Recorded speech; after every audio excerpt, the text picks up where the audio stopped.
दुनिया के हर घर में छोटे छोटे कारणों की वजह से ही क्यों न हो, बाप बेटे में मनमुटाव या कभी कभी ऊंची आवाज़ में झगड़े होते ही हैं। यह कहानी भी बाप बेटों के ऐसे ही रिश्तों पर आधारित है। आकाश अपने पिता के हमेशा टोकते रहने वाले स्वभाव की वजह से उनसे काफ़ी परेशान था। रूम का पंखा चालू करके कहाँ गए थे?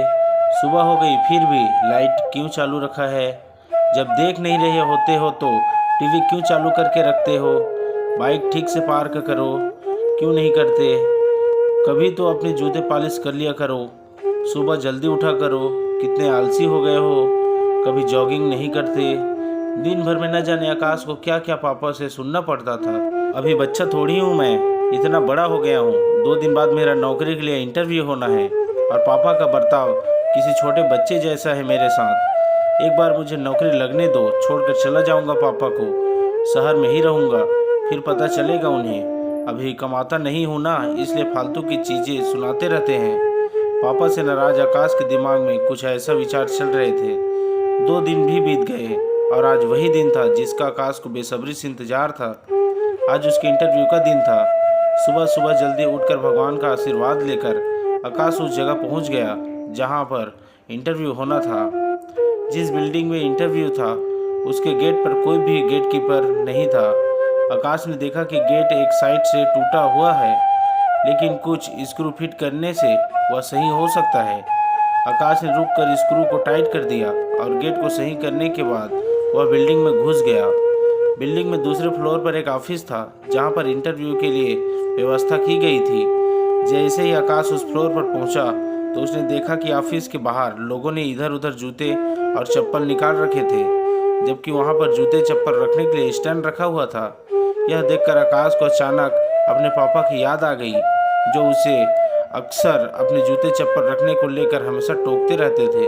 आकाश से रह नहीं गया और उसने बेमन से ही लेकिन उन सभी जूते और चप्पलों को स्टैंड पर अच्छे से रख दिया।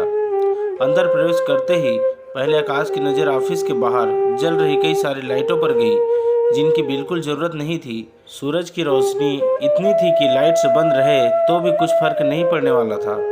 उसने बाहर जल रही सारी लाइटों को बंद किया, फिर ऑफिस के अंदर प्रवेश कर गया। आकाश ने देखा कि ऑफिस में 20-25 कुर्सियां रखी है, लेकिन आगे की 10 कुर्सियों को छोड़कर बाकी की कुर्सियां खाली है और उन कुर्सियों के ऊपर लगे 2 पंखे बेवजह ही चालू हैं। उसने फिर अपनी आदत के अनुसार दोनों पंखे बंद किए और बाकी फालतू पड़ी कुर्सियों को एक के अंदर एक रखकर साइड पर रख दिया और वहीं पर बैठकर अपना नंबर आने का इंतजार करने लगा। एक के बाद एक सभी कैंडिडेट का इंटरव्यू होने के बाद जब आकाश का नंबर आया तो वह थोड़ा सा नर्वस लेकिन निडर होकर इंटरव्यू लेने वाले के पास पहुंचा। इंटरव्यू लेने वाले ने उसे अपने पास रखी कुर्सी पर बैठने के लिए कहा और थोड़ी देर तक दोनों में कुछ भी बातचीत नहीं हुई। फिर इंटरव्यूअर ने आकाश से पूछा, तुम कल से नौकरी ज्वाइन कर सकते हो क्या? आकाश की कुछ समझ में नहीं आ रहा था कि यह उसके नौकरी पक्के होने की कंफर्मेशन है या फिर कोई ट्रिकी सवाल। बाद में इंटरव्यू लेने वाले जब सैलरी और क्या काम करना है ये बताया, तब आकाश को यकीन हुआ कि उसकी जॉब पक्की हो गई है। आकाश बहुत खुश था, लेकिन समझ नहीं पा रहा था कि ना कोई सवाल ना कोई एक्सपीरियंस के बारे में पूछा, फिर कैसे उसे जॉब के लिए फाइनल कर दिया गया। उसके चेहरे का सवालिया एक्सप्रेशन देख इंटरव्यू लेने वाले ने खुद ही कहा, कुछ सवाल और पेपर्स कभी आदमी की काबिलियत नहीं बता पाते। हमने इस बिल्डिंग में प्रवेश करने से लेकर प्रतीक्षा कक्ष तक कुछ अवस्थाएं सेट करके रखी थी, वही आप सभी के लिए परीक्षा थी। हमने सीसीटीवी पर देखा कि आने वाले सभी कैंडिडेट में आप ही एक अकेले ऐसे थे जिन्होंने गेट की स्क्रू ठीक करने से लेकर बेवजह चल रहे बल्ब और पंखे बंद किए। ऐसा कर आपने अपना चीज़ों को यूटिलाइज करना और बचत तथा रिजेक्शन कम करने जैसे गुण दिखाए।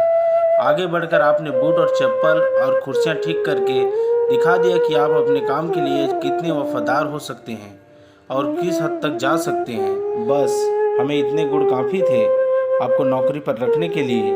पूरी बात समझ में आने पर आकाश को फिर से अपने पापा याद आए और याद आई उनकी कही हर बात।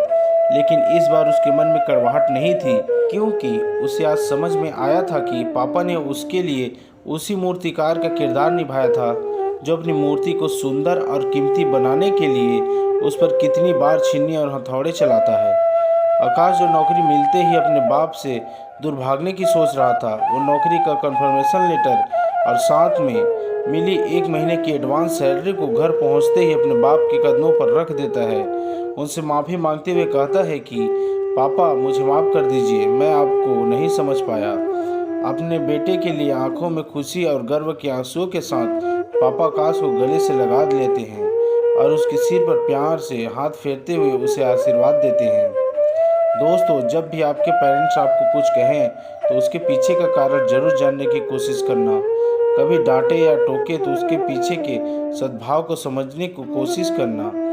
एक बार आप अपने लिए गलत सोच सकते हैं, मगर आपके पेरेंट्स नहीं। धन्यवाद दोस्तों, मिलते हैं अगली कहानी में। नए हो तो हमारे चैनल को लाइक, सब्सक्राइब और शेयर कर दीजिएगा। धन्यवाद।